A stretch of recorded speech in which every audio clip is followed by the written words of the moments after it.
kan tentunya kita akan apa ya, membuat dia menjadi teladan gitu.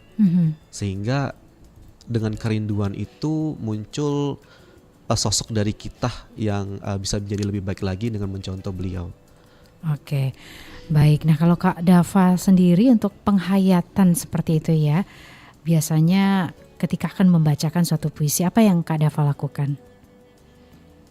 Sebenarnya ya lebih ke yang pertama kita cari tahu dulu puisi itu seperti apa, dan juga tentunya kita bedah tuh setiap lirik, setiap kata-kata dalam suatu puisi. Tentunya dari setiap jeda, tekanan yang kita keluarkan gitu, tentunya itu akan memberikan efek yang berbeda gitu.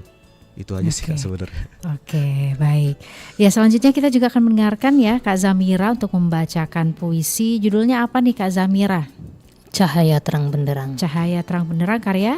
Masih karya dari Ibu Yartuna Saji Zainal Abidin Hanif. Oke, silakan Kak Zamira.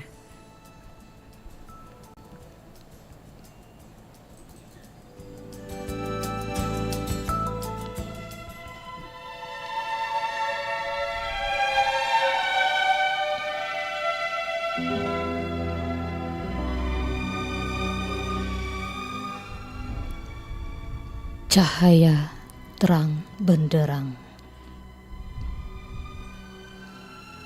dan alam pun menjadi terang benderang,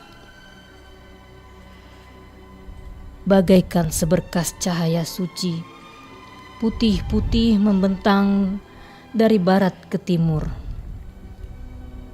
Terang alam ini, langit menghias diri, bumi bagaikan disirami wangian surga.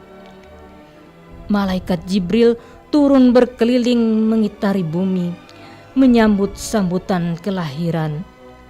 Dalam nyanyian sebuah kelahiran, dalam nyanyian penuh pujian.